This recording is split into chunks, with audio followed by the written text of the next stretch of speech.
Buksan ang aming puso, turuan mong makalam sa bawat pagkukurot, lahat ay makayakap. Buksan ang aming isip, sikatan ng liwanag, ng pusang matangkilik, tungkulin mabanang. Buksan ang aming palang, sarili maialay, tulungan mo ihahanap kami ng bagong malang. Sa ngalan ng Ama at ng Anak at ng Espiritu Santo. Amen. Sumainyo ang Panginoon. At sumainyo rin. Mga kapatid, halina't manawagan sa ating Panginoong Hesukristo upang ating kapatid na yung si Priscilla ay pagkalooban niya ng awat kanina. Panginoong Hesukristo, sa paghahain mo ng iyong buhay para sa lahat, ipinamalas mo ang pagmamalasakit at paghinga. Panginoon, kaawaan mo kami. Panginoon, kaawaan mo kami. Panginoong Hesukristo, sa iyong pagkahinlay sa kamatayan, nakisa ka sa aming abang kalagayan, Kristo, kaawaan mo kami. Kristo, kaawaan mo kami. Panginoong Hesukristo, sa iyong muling pagkabuhay, pinatatag mo ang aming pananampalataya sa walang hanggang buhay sa kabila. Panginoon, kaawaan mo kami. Panginoon, kaawaan mo kami. Kaawaan naman ng Panginoong Hesukristo sa ating kapatid yung mga katawarin kayong makasalanan at patnubayan siya sa buhay na walang hanggan. Manalangin. Ama naming makapangyarihan, ipakita mo yung pag-ibig na makapangyarihan upang si Priscilla na aming ipinagdadalamhati sa kanyang biglang pagpanaw ay tangkilikin at gawing katambal sa iyong kaluwalhatian sa pamagitan ng Hesukristo kasama ng Espiritu Santo magpasawalang hanggan. Amen. Upo muna po para sa pagpapahayag ng salita ng Diyos.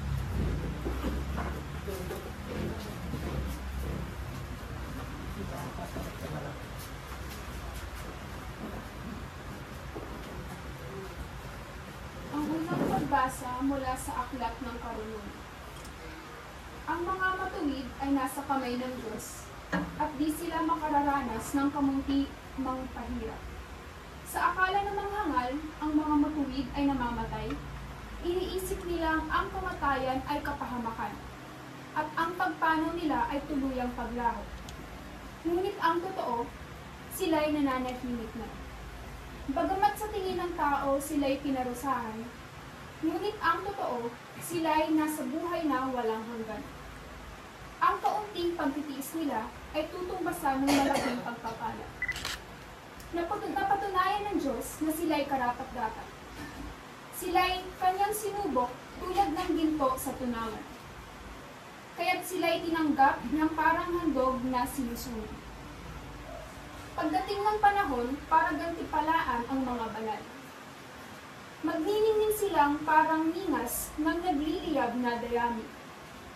Sila ang mamamayani sa mga bansa sa daigdig. At ang Panginoon ang maghahari sa kanila magpakilanman. Ang mga nagtitiwala sa Kanya ay makaunawa sa katotohanan ng Kanyang pamamaraan. At ang mga naging tapat sa Kanya ay mumuhay na kasama niya sa Kanyang pag-ibig, sapagkat siya'y mabuti at maawain sa Kanyang mga hinula. Ang salita ng Diyos. Salamat sa Diyos. Salmong tugunin. Sa piling ng poong mahal, ako'y laging mamumuhay. Sa piling ng pumahal, ako'y laging mamumuhay.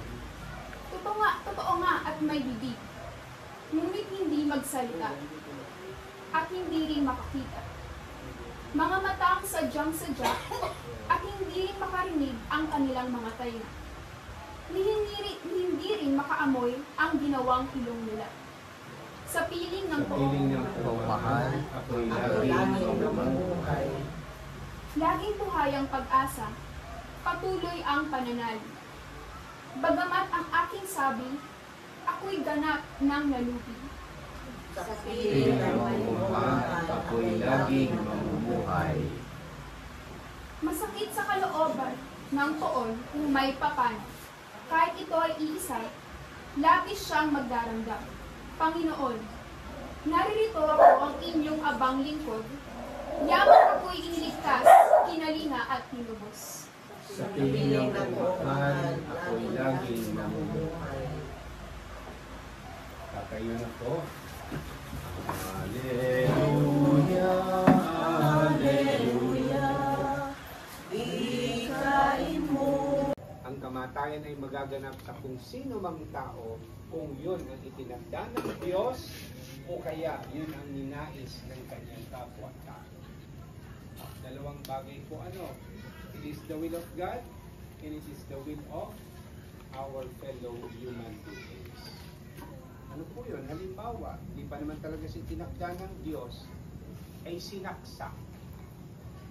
At yung pagkakasaksak na yon ay merong isang bagay sa katawan na nawala, naputol, nasira, na dahil doon, mawala na yung buhay.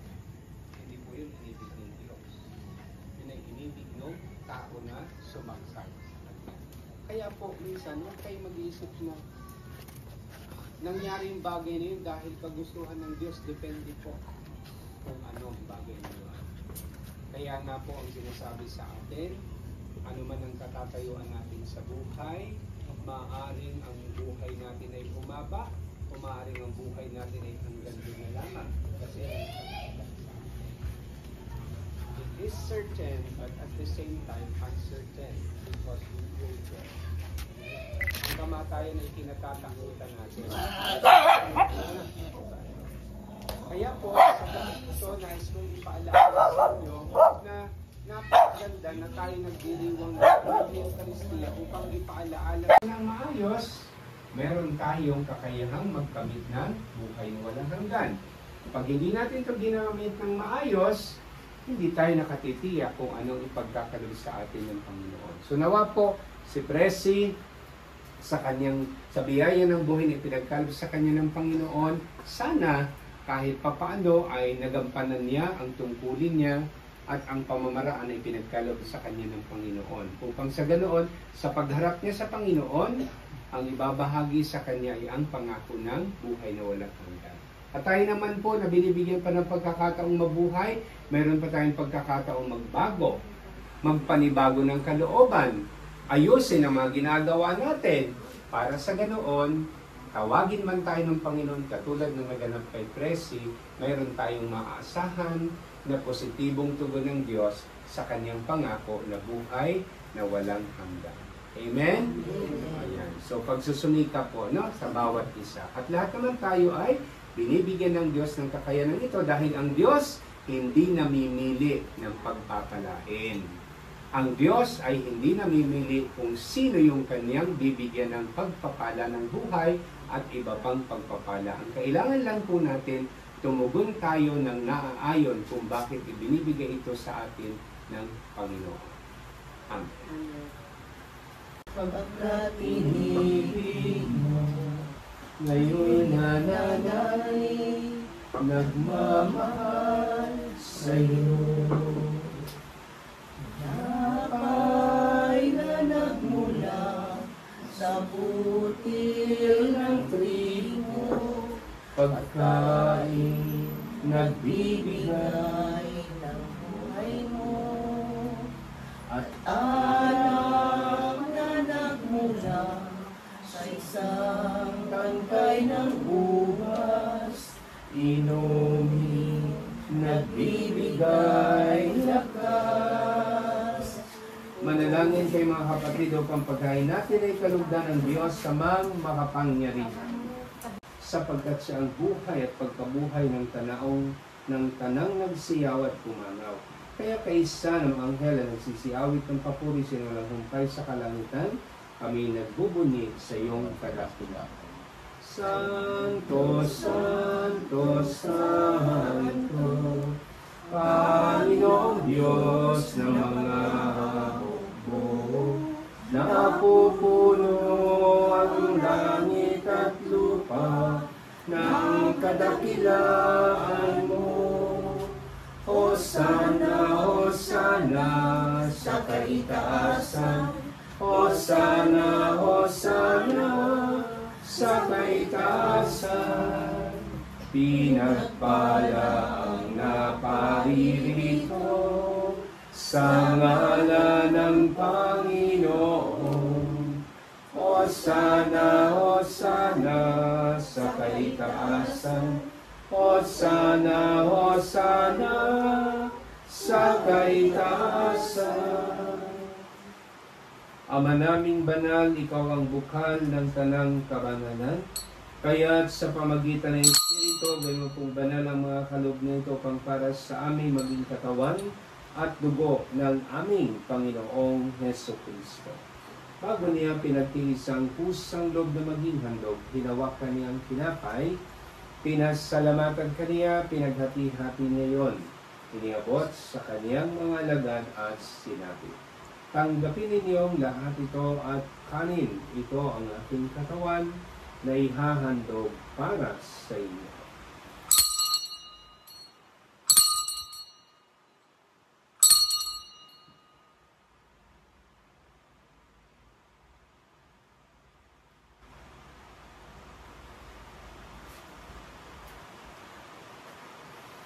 Gayon din naman, nung matapos ang hapunan, hinawakan niya ang kalis, muli kanyang pinasalamatan. Iniabot niya ang kalis sa kaniyang mga alagad at sinabi, tanggapin ninyong lahat ito at inumin. Itong kalis ng aking dugo ng bago at walang hanggang tipan. Ang aking dugo na ibubuhos para sa inyo at para sa lahat sa ikapagpapatawad ng mga kasalanan. Gawin ninyo ito sa pagpalala sa akin.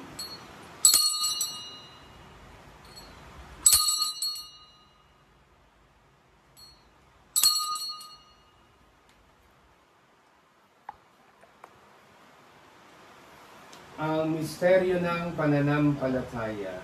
Si Kristo'y namatay, si Kristo'y nabuhay, si Kristo'y babalik sa wakas ng panahon. Ama, ginagawa namin ngayon ang pag-alala sa pagkamatay at muling pagkabuhay ng iyong anak. Kaya't iniaalay namin sa iyo ang tinapay na nagbibigay buhay kang kalis na nagkakaloob ng kaligtasan. Kami nagpapasalamat dahil kami minarapat na tumayo sa harap mo para maglingkod sa iyo. Sinasamo namin kami magsasalo-salo sa katawan at tubo ni Kristo ay mabuklod sa pagkakaisa sa pamagitan ng Espiritu Santo. Kamalingapin mo po ang iyong simbahang naglalakbay sa buong daigdig.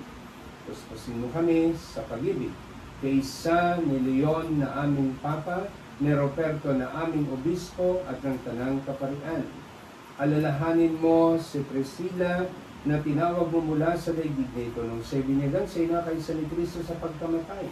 Ngayong siya'y pumanaw na imakaisa sa ni Kristo sa pagkabuhay. Alalahanin mo rin mga kapatid naming nahimlay na may pag-asang sila'y muling mabubuhay, gayon din ang lahat ng mga pumanaw.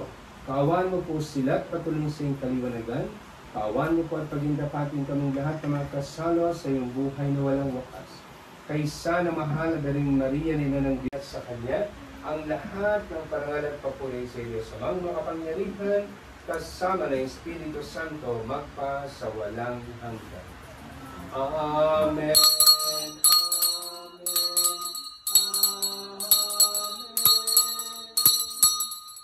Sa tagubili ng kagagaling na utos sa turo ni Jesus na Panginoon natin at Diyos, ipahayag po natin ng lakas loob. Ama namin, sumasalangit ka, sambahin ang ngalan mo. Mapasa amin ang kaharian mo, sundin ang loob mo. Dito sa lupa, para ng salangit, bigyan mo kami ngayon aming kakanin sa araw-araw, at patawarin mo ang aming mga sala para ng pagpapatawad namin sa nagkakasala sa amin. At huwag mo kaming ipahintulot sa tukso, at diya mo kami sa lahat ng masama.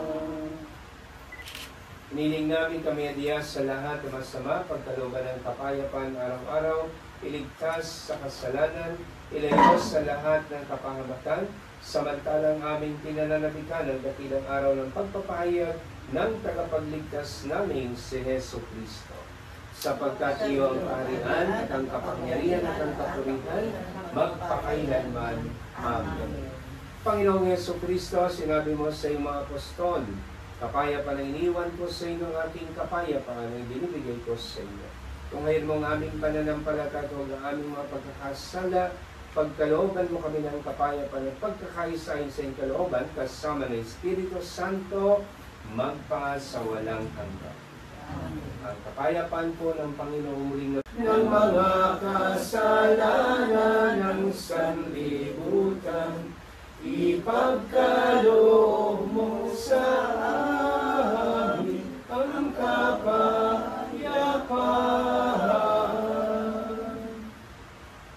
Mga kapatid, sa atin pong pananampalataya, narito ang ating Panginoong Hesukristo, ang kordero ng Diyos na nag-alay ng kanyang buhay para sa ating kaligtasan. Mapapalad tayo na patuloy niyang inaanyaya. Panginoon, di ang karapat-dapat na magpatuloy sa iyo, ngunit sa salita mo lamang ay gagaling na ako.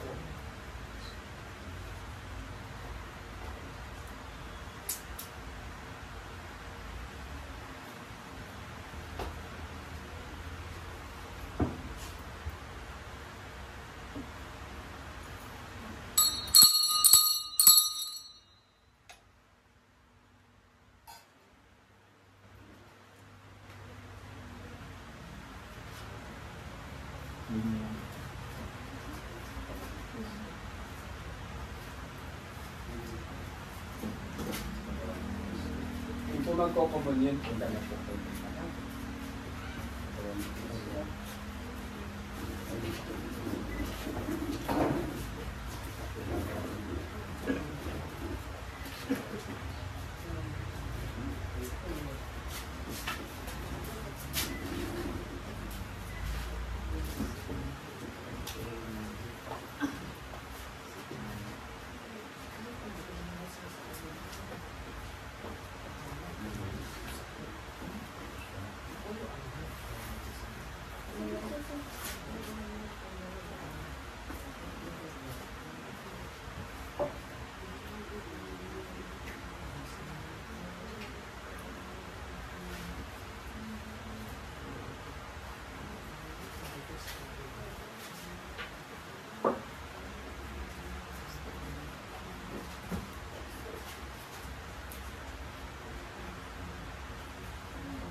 Napon. Napon sa lang. Napon sa lang.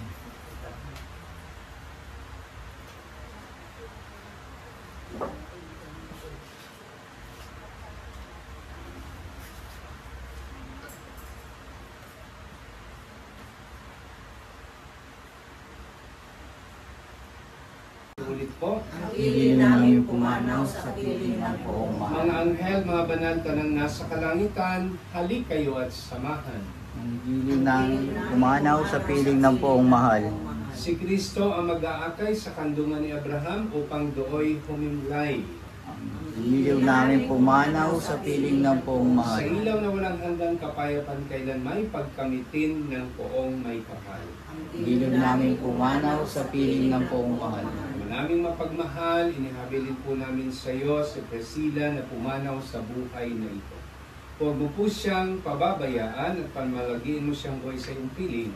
Alang-alang sa iyong awat pag-ibig, patawarin mo na sana ang kanyang pagkukulang at nagawang pagkakasala, dala ng kanyang kahinaan. Manatili nawa siyang maligaya sa iyong piling kasama ng anak at ang Espiritu Santo, magpa sa walang hanggan. Amen. Alam sa iyo kapatid na pumanaw, mapasapiling ka naman ng kung may kapal, ang pagpapala ng Diyos ay baon mo. Sa paraiso magkikita muli tayo, samahan ka ng mga santo, kahit na may nauna tayo rin ay magsasama upang lagi tayong lumigaya sa piling ng Diyos Ama. Amen. Amen. Yung pong makikita ko.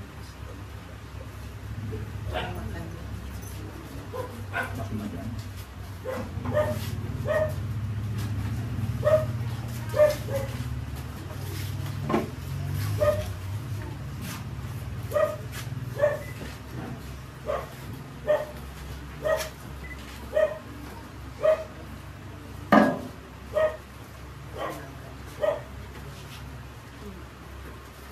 Ano po ang kulang ng peras?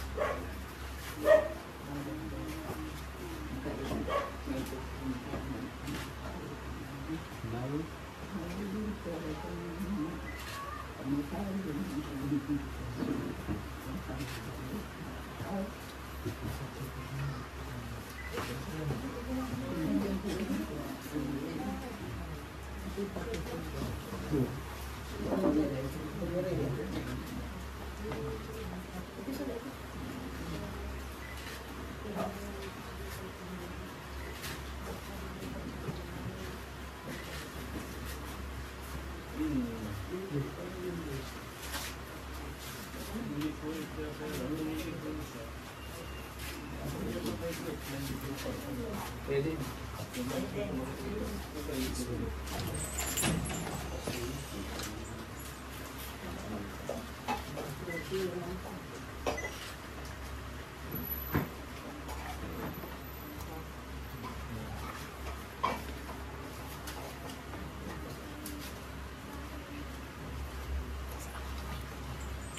Tatayo na po.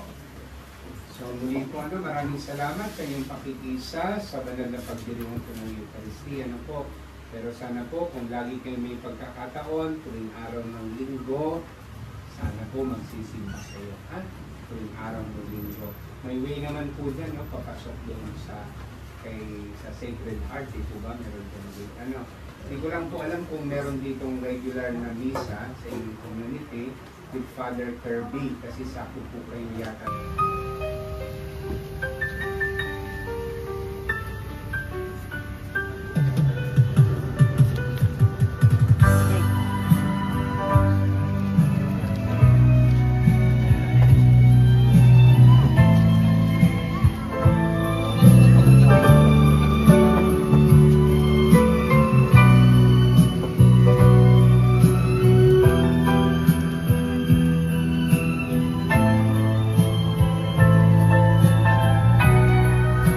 Dalamhati at makiramay, kundi upang saksihan at maging bahagi sa isang natatanging parangal na sadyang ay nilaan para sa ating minamahal na si Ginang Priscilla de la Cruz Malasan. Ang pagtitipon din pong ito ay isang paraan ng pasasalamat sa taong nag-ukol sa atin ng pagmamahal